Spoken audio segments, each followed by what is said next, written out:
Welcome to Self-sabotage. In this lesson, you'll learn about self-sabotage, what it is, why it's important to understand it, the types, and how to overcome it. What is self-sabotage? It's when your actions don't match what you say you want. It can also be when your thoughts don't match what you say you want. So what do you say you want and why? What is your desire? What do you want? And how badly do you want it? So you may say, I want to blank. I want to, whatever your goal or your habit is. We need to take a look at what your level of desire is for that. We also need to look at our motivation for what we want. Why do we want what we say we want? So we're going to look at desire and motivation. How important is this goal to you? Do you wish you had it or do you actually want it? On a scale of 1 to 10, with 1 being it's not that important and 10 being the most important it can be, how would you rate this new habit you want? How would you rate this goal that you're trying to achieve? Is it a 5 out of 10? Is it an 8 out of 10? If it's below a 7 for your desire, you're likely going to be facing more obstacles than you need to. If your desire is above a 7, it's at least an 8, 9, or 10, then you'll likely find it easier to work through the obstacles as you're moving towards this new goal or this new habit. The most important thing here is not to judge yourself when you self-sabotage, but to get curious about your desires and why you have them. If you're just wishing for something, oh, I wish I could blank, then you might not be willing to do much work for it. If you actually want something, then you're willing to put in a little effort. We also need to look at our motivation. Why do you want to do this thing? To get positive results? The positive results that this new habit or reaching this goal will get you? Or are you also wanting to avoid some negative consequences, avoiding what will happen if you don't start this new habit, if you don't reach this goal? Many times, especially as we age, for me at least, sometimes I'm more motivated by avoiding the negative consequences. Let me give you an example. So I have osteoporosis, and I know I have all the information, right, of what the experts are telling me. Foods that will help my bones, exercise that will help my bones, all these things. I know the things I need to do. When I get ready to do them, am I motivated by the positive result or am I motivated by trying to avoid the negative consequence? Let's say I'm motivated by the positive result.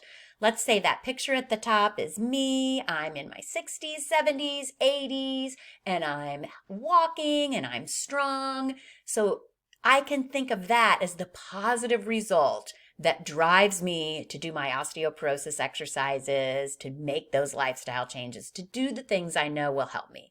Sometimes thinking of those positive results I'll get really motivate me to do my osteoporosis exercises. But sometimes I'm more motivated by avoiding the possible negative consequences of what happens if I don't do the things that will take care of my bones. What happens if I don't do my osteoporosis exercises? And you'll see in my little picture, that could mean that I will suffer this negative consequence, like maybe I will become weaker and weaker as I age and I'll be using a walker. So sometimes avoiding that negative consequence is what's motivating me. Again, there's no judgment on whether you're more motivated by the positive results you're going to get with this new goal or habit, or maybe you're more motivated by the negative.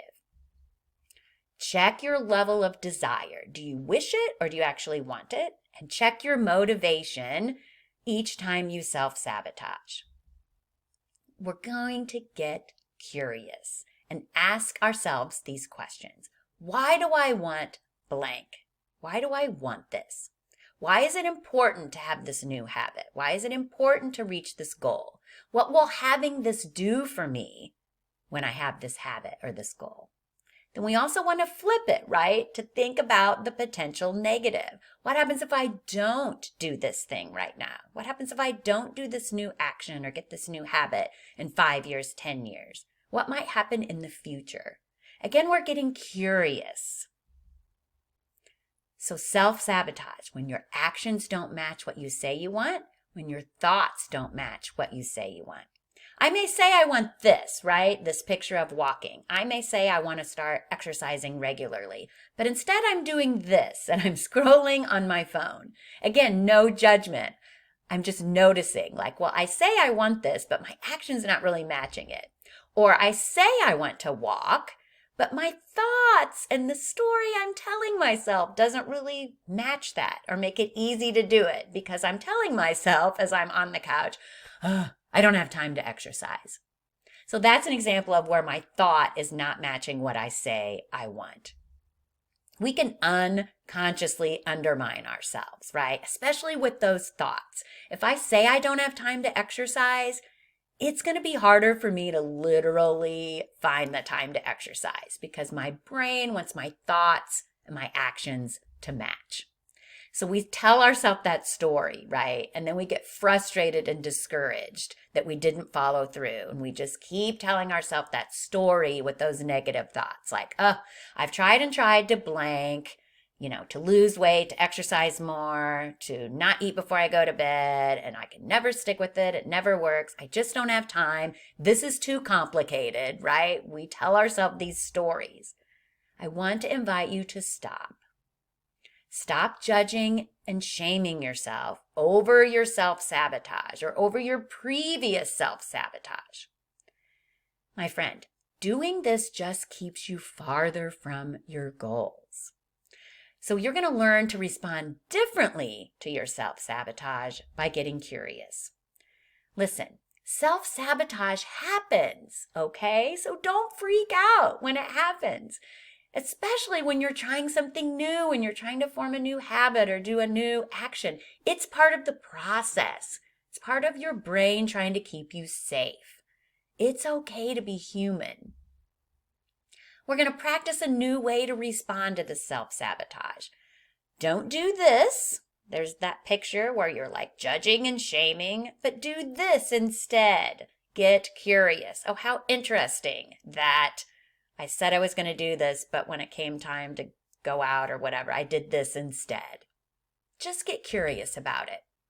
Why am I talking about this? Why is it so important to be aware of and understand our self-sabotage, especially in midlife? Because, my friend, this is how transformation happens. This is how we can actually form habits and reach our goals, when we understand what's happening when we self-sabotage. So become friends with it. Don't judge and tell yourself negative stories when you don't follow through. Just get curious. Oh, I did this because blank. How interesting. What can I do when this comes up in the future? We're going to talk about 3 different scenarios that typically happen with self-sabotage. Number 1, something always gets in the way. Number 2, you desire acceptance and don't want to let others down. Number 3, you think, I've been good. I need to rebel or get a reward. Let's talk about scenario 1. Something always gets in the way of doing whatever you said you were going to do. I don't have time, right? That used to be my big mantra. I don't have time. This means that perhaps your own goals are not even on your list, right? Because everything else, all those Post-it notes of what you have to do, you haven't placed your goals on there. You do the other things you need to do for work, family, your responsibilities, and if there's anything left, you might do something for yourself. But other things are always seeming more important. Scenario 2, you desire acceptance and don't want to let others down. Like you go out with friends, you're like, I want to be like you, so I'm going to sabotage whatever this way of eating I was going to do, etc. Now, you might choose to do that, to veer away. That's not self-sabotage if you're choosing. But if you just get caught up in and let other people influence you, then you're self-sabotaging. Or the I can help you. I'm just superwoman. I don't want to let you down, so I'm just going to ignore my needs so I can help you. Scenario 3, you feel like you need to get a reward or rebel, right? Like, I've been good. I want to, quote, be bad, whatever you think bad is. Or I just need to break the rules. So sometimes when we're rebelling or breaking the rules, we're doing it in a way that's really just sabotaging what we wanted. And there are other ways to break the rules. Self-sabotage starts with self. Yes, right. What? Who, me? You mean I can't always blame my circumstances or others when I don't follow through with my goals? That's right. We just need a new mindset. It's not either or. It's not either I show up for this person or I show up for myself. It can be both and. So in these scenarios, it doesn't have to be either or. I can show up for my responsibilities and for myself. I can bond with others and still have my own goals. I can help you and help myself. And I can teach you how to help yourself. I can rebel in other ways that don't sabotage my goals. And I don't have to strive for perfection or focus on my deprivation. Be patient when you self-sabotage. Remember, you're designed to stay the same and conserve energy. So it will happen. I want you to be aware of it. You have a thinking brain and a critter brain. Just hang with me for a second. That thinking brain wants change. That's the part of your brain that gets excited about setting new goals, starting this program, taking new actions. But you also have a critter brain that sees all of this change, even good change, as a threat. And that critter brain wants you to stay the same. New actions are scary. So that critter brain is sometimes what is louder in your head. Overcoming self-sabotage, you just need to be aware. You need to think about having a new mindset. And you're going to learn in Module 6 how to actually overcome that in the day-to-day.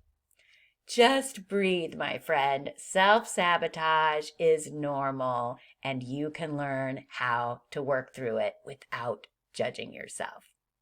I'll see you in the next lesson.